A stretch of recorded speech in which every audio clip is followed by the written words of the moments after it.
Hi எல்லாருக்கும் வணக்கம். Welcome back to Sharan vlogs. இந்தியான் வீடியோவில் நாங்கள் என்னத்தை பற்றி பார்க்க போகிறோம் அப்படின்னு சொன்னால், இலங்கையில் இப்போ நடந்து கொண்டிருக்கிற பாரிய அளவிலான ஸ்கேம்ஸை பற்றி தான் கதைக்க போகிறோம். அதில் முதலாவது பார்த்தீங்கன்னு சொன்னால், உங்களுக்கு பார்சல் வந்திருக்குன்னா அடிக்கடி நீங்கள் பார்க்கக்கூடிய ஒரு மெசேஜ். அதாவது உங்களுக்கு ஒரு ஃபோனுக்கு மெசேஜ் இப்போ அலி எக்ஸ்பிரஸ் இல்லாட்டி இந்த ஷெயின் அப்படின்னு சொல்லி இப்போ புதுசாக அந்த சைனீஸ் உடுப்புகள் வாங்குறதுக்கான கடை ஒன்று வந்திருக்கு ஆன்லைனில்.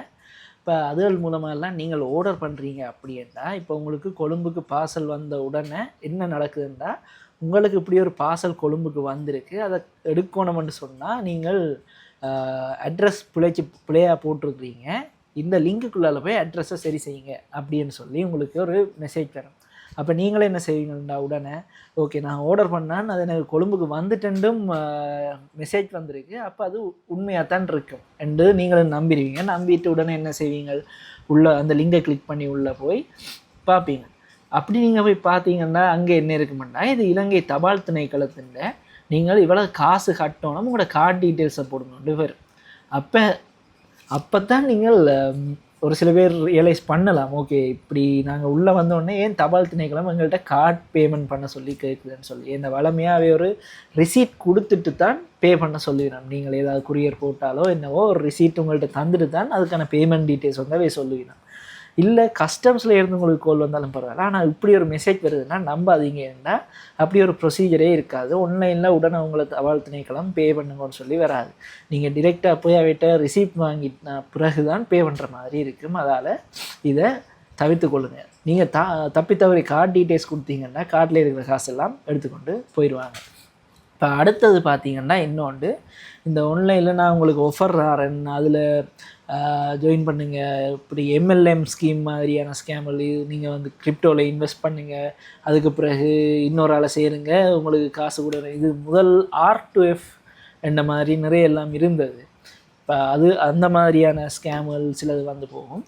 மற்றது மெயினாக இப்போ சைனீஸ், மியான்மர், தாய்வான்லேருந்து வந்திருந்த ஆட்களை எல்லாம் அரெஸ்ட் பண்ணியிருக்கேன். ஓகே, இப்போ இந்த சைனீஸ், தாய்வான், மியான்மர்லேருந்து வந்த ஆட்கள் என்ன செய்யணும், ஆன்லைன் ஃபினான்ஷியல் ஸ்கேம், இப்போ லோன் தர மாதிரி அப்படியெல்லாம் செஞ்சு நிறைய பேரை ஏமாற்றி அவைகிட்டேருந்து காசு வாங்கினேன். அந்த ஒரு ஸ்கேமில் சிக்கி கிட்டத்தட்ட 125 சைனீஸ் மற்றும் மியான்மரை சேர்ந்த 2-3 பேர் அப்படி கொஞ்சம் பேர்லாம் அரெஸ்ட் ஆகிருக்கணும். அவை வந்து உடனே அண்டைக்கே ரீபோர்ட் பண்ணியும் அனுப்பியிருக்கணும். ஆனால் என்னென்னு சொன்னால், இப்போ இது மட்டும் இல்லை, இதை விட பெரிய அளவில் நடந்துகிட்ருக்கு. அதை பற்றி ஒரு தனி வீடியோவில் நாங்கள் பார்ப்போம். அதில் நிறைய விஷயங்கள் காய்க்க வேண்டியிருக்கு. மற்றது பார்த்தீங்கன்னு சொன்னால், இன்னும் சில இந்த நீங்கள் ஆன்லைன் வெப்சைட்டில் ஆர்டர் பண்ணுவீங்க தானே, அதுலேயே ஸ்கேம் சைட்டுகள் இருக்குது, இக்மனில் இருக்குது. மற்றது இப்போ ஆன்லைனில் நீங்கள் ஃப்ரீலான்சிங் செய்கிறீங்களா அப்படின்னு சொன்னால் ஃபைவரில் இருக்குது. இப்போ இந்த ஸ்கேமையும் பற்றி பார்ப்போம். இப்போ இன்கேஸ் நீங்கள் ஆன்லைனில் இந்த வீடு தேடிக்கொண்டிருக்கிறீங்களா அப்படின்னு சொன்னால், இந்த ஃபேஸ்புக் மார்க்கெட் பிளேஸ் அதில் எல்லாம் போடுவேன்னு தானே, அதில் வந்து சில பேர் இப்போ நீங்கள் வெளியிலேருந்து வரீங்க, இந்த ஹோம் ஸ்டே மாதிரி எல்லாம் இருக்குன்னு சொன்னால், நீங்கள் புக் பண்ணுங்க என்று சொல்லி போட்டு காசு வாங்கிட்டு அங்கால கண்டக்டே இருக்காது. அப்படியான சில இதுகள் வந்து நீங்கள் அந்த அப்பார்ட்மெண்ட்டுக்கு கம்யூனிட்டி மாதிரி இருக்குது, ஃபேஸ்புக் கம்யூனிட்டி குரூப்புகள் எல்லாம் இருக்குது, அதில் ஜாயின் பண்ணி பார்த்தீங்கன்னா நிறைய பேர் நான் இப்படி பாதிக்கப்பட்டான்ட்டு அப்படியான போஸ்ட்டுகள் போட்டிருப்பினா அந்த ஸ்கேம் இருக்கா. அதால் நீங்கள் இப்போ வெளிநாட்டிலேருந்து தங்க வாரீங்கள் சொன்னால், ஹோம் ஸ்டே 1 நாள் 2 கிழமை அப்படி எல்லாம் ஸ்டே பண்ண போகிறீங்கன்னா வடிவாக அதை விசாரிக்க போட்டு போங்க. இல்லாட்டி Airbnb, Booking.com மூலமாக புக் பண்ணுறது பெட்டர். இப்படி ஃபேஸ்புக் மார்க்கெட் பிளேஸுக்குள்ளால் போகிறது கொஞ்சம் ரிஸ்க். அடுத்தது பார்த்தீங்கன்னா, நான் சொன்ன மாதிரி இந்த ஆன்லைன் பர்ச்சேசிங், இப்போ நீங்கள் ஆன்லைனில் போயிட்டு ஓகே ஏதோ ஒரு சாமான் நீங்கள் வாங்க போகிறீங்கன்னு வைங்களேன், ஆர்டர் போட்டிருப்பீங்களா, ஆனால் அந்த ஆர்டர் கைக்கு வந்திருக்காது, கன நாள் எடுக்கும், சிலது வரவே வராது, அந்த மாதிரியான விஷயங்கள் இருக்கீங்க. அது என்னென்னு சொன்னால், இப்போ வெளிநாட்டு வெப்சைட் என்ன வைப்பாங்க, ஒரு சில வெளிநாட்டு வெப்சைட்டுகளுக்கு ஓகே இந்த இதெல்லாம் சரியான விலை குறைவாக இருக்குன்னு போட்டு சில பேர் பார்த்துட்டு போட்டு விட்றது, அது சாமான் வராது, காசு மட்டும் டிரெக்ட் ஆகிடும். அடுத்தது இப்போ நான் சொன்ன மாதிரி இந்த இக்மனில் வந்து நீங்கள் சாமான ஏதாவது விற்க போகிறீங்க, வாங்க போகிறீங்க அப்படின்னு சொன்னால், இல்லை மெயினாக விற்கிறாக்களுக்கு தான் இந்த பிரச்சனை வரும். எப்படின்னா நீங்கள் விற்க போயக்குள்ளே இக்மெல்ல உங்களுக்கு ஒரு மெசேஜ் வரும், நான் இந்த பர்ச்சேஸுக்காக ஆர்டர் க்ரியேட் பண்ணிட்டேன், நீங்கள் இதில் போய் உங்களோட பேங்க் அக்கௌண்ட் டீட்டெயில்ஸ் கொடுத்தீங்கன்னா நான் உங்களுக்கு கொடுக்க வேண்டிய காசு உங்களுக்கு வந்து சேரும் அப்படின்னு சொல்லி இக்மெல்ல ஒரு மெசேஜ் வரும். அதை நம்பி போயிட்டு கிளிக் பண்ணி உங்களோட பேங்க் டீட்டெயில்ஸை கொடுத்தீங்கன்னா கோவிந்தா தான், காசை அப்படியே அடித்து கொண்டு போயிடுவாங்க. அதே பிரச்சனை தான் இப்போ நீங்கள் ஒரு ஃப்ரீலான்ஸ் செய்ய போகிறீங்க, fiverr.com என்ற வெப்சைட்டில் போகிறீங்கன்னு சொன்னால், ஓகே உங்களோட கிக் ஒன்று போஸ்ட் பண்ணுவீங்க, நான் இப்படி உங்களுக்கு வெப் ஒன்று டெவலப் பண்ணி தருவேன்னுட்டு ஒரு கிக் போட்டிங்கன்னு வைங்களேன். முதல் தரம் போகிற ஆக்களுக்கு இது ஒரு விழிப்புணர்வாக இருக்கும். ஏன்னா அவை வந்து சொல்லிடுறேன், நான் உங்களுக்கு செஞ்சு தாரேன், நீங்கள் நான் உங்களுக்கு பேமெண்ட் இனிஷியேட் பண்ணிவிட்டேன், நான் ஃபைவருக்குள்ளால் இல்லை, ஏன்னா காசு உங்களுக்கு வெட்டுப்படும், அதுக்காண்டி நான் வெளியால் இனிஷியேட் பண்ணிக்கிறேன், இந்த வெப்சைட்டில் போயிட்டு உங்களோட அக்கௌண்ட் டீட்டெயில்ஸை கொடுத்தீங்கன்னா அங்கேயும் இந்த அக்கௌண்ட் டீட்டெயில்ஸை கொடுத்தீங்கன்னா என்று கேட்பேன், உங்களுக்கு காசு டிரெக்டாக வந்துருமென்னு சொல்லி. இப்போ அந்த ஃப்ரீலான்ஸ் சைட்டெல்லாம் என்னென்ன வேலை செய்வோம்னு சொல்லி பார்த்தீங்கன்னா, முதலாவது நீங்கள் அதில் கிக் கொண்டு போடுறீங்க தானே, கிக் இல்லாட்டி ஒரு ஜாப் நான் செஞ்சு தருவேன்னு சொல்லி போடக்குள்ள ஒருத்தர் வந்து அதை பிக் பண்ணுவார்.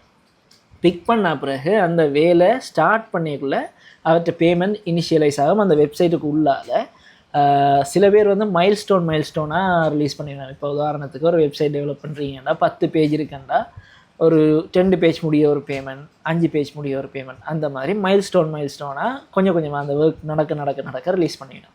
சில பேர் ஒர்க் முடியத்தான் ரிலீஸ் பண்ணிவிடும், நீங்கள் செஞ்ச ஒர்க் அதுக்கு சாட்டிஸ்ஃபைட் ஆன பிறகு, இல்லாட்டி நீங்கள் செஞ்சு கொடுத்துட்டீங்களா அவர் கொஞ்ச நாள் ரெஸ்பான்ஸ் பண்ணலைன்னா ஆட்டோமேட்டிக்காக அந்த ஃபண்ட் வந்து உங்களுக்கு வந்து சேர்ந்துடும். ஆனால் இது என்னென்னு சொன்னால், நீங்கள் செய்ய தொடங்க முதலே உங்கள்கிட்ட வந்து சொல்லுவாங்க, நாங்கள் பேமெண்ட் இனிஷியேட் பண்ணிட்டோம், நீங்கள் இந்த வெப்சைட்டுக்கு போனால் உங்களுக்கு காசு வந்துடும். அப்படி எந்த ஒரு வெப்சைட்லேயும் ஃப்ரீலான்ஸாக செய்ய போகிறீங்க, இப்போ லோகோ டிசைன் பண்ணி கொடுக்குறீங்க, ஏதாவது ஒரு சின்ன ஒர்க் செய்கிறீங்கன்னா கூட அப்படி எந்த காலத்துலேயும் நடக்காது. அதனால் உங்களோட அக்கௌண்ட் டீட்டெயில்ஸை எந்த ஒரு வெப்சைட்லேயுமே கொடுத்துடாதீங்க.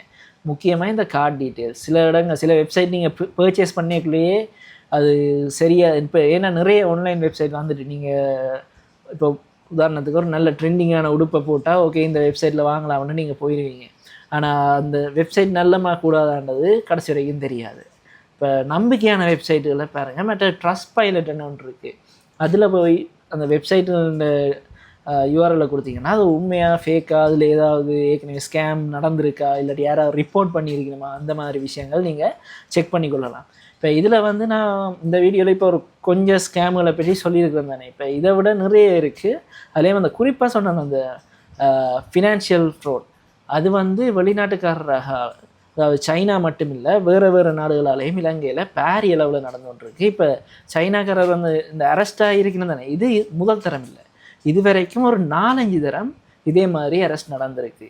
அப்படி அந்த நியூஸுகள் மற்ற அது எப்படி நடக்குது அப்படியான எல்லா டீட்டெயில்ஸும் ஒரு தனி வீடியோவாக நாங்கள் பார்ப்போம். இந்த வீடியோவில் உங்களுக்கு ஒரு சில விஷயங்கள் சொல்லியிருக்கேன். இதே மாதிரி வேறு ஸ்கேம்களும் இருக்குமா, அப்படி ஏதாவது உங்களுக்கு தெரிஞ்சிருந்தால் மறக்காமல் கீழே கமெண்ட்ஸில் சொல்லுங்கள். என்ன இன்னொரு ஆளுக்கு அது உதவியாக இருக்கும், அது எனக்கும் ஹெல்ப்பாக இருக்குது இன்னொரு வீடியோ செய்கிறதுக்கு. இனி நான் உங்களை அடுத்த வீடியோவில் சந்திக்கிறேன். நன்றி, வணக்கம்.